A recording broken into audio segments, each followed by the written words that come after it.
আমি কোকা-কোলা। আমার জন্ম যুক্তরাষ্ট্রের জর্জিয়া অঙ্গরাজ্যে। বড় হয়েছি বিশ্বের প্রায় ২০০টি দেশে, তার মধ্যে একটি বাংলাদেশ। বাংলাদেশেও আমার কারখানা আছে। অনেকের ঘরে, দোকানে, পার্টিতে আমি ছিলাম একজন অতিথির মতো।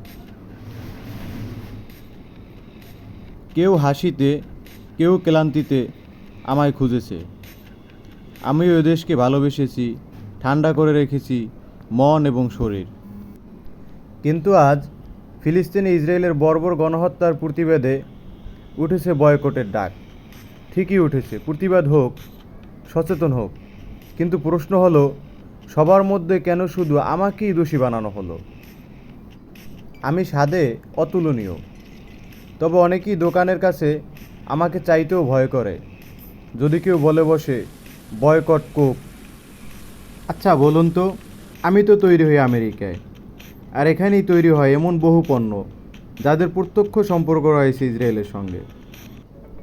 আমি অনেক উদাহরণই দিতে পারি, তবে সেগুলোর স্পেসিফিকভাবে নাম উল্লেখ করলাম না। তবে আপনার ব্যবহৃত হাতের ফোনটি, তার প্রসেসর, ইন্টেল, এরকম অনেক কিছু আছে। এই যে আপনি ফেসবুকে আমার ভিডিওটি দেখছেন, যার প্রতিষ্ঠাতা একজন ইহুদি। আপনার ফোনের চিপ, অপারেটিং সিস্টেম সব কিছুতেই রয়েছে ইসরায়েলের প্রযুক্তি। তবে সেগুলো কেন বয়কট নয়? শুধু আমি কোকা-কোলা? বয়কট করতে হলে করুন, কিন্তু জেনে বুঝে পুরোটা করুন।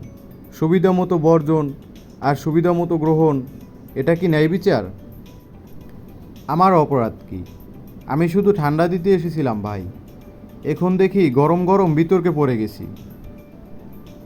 আপনি একবার চিন্তা করুন, ভালো করে জানুন, তারপর সিদ্ধান্ত নিন। ঘৃণা নয়, হোক তথ্যভিত্তিক প্রতিবাদ।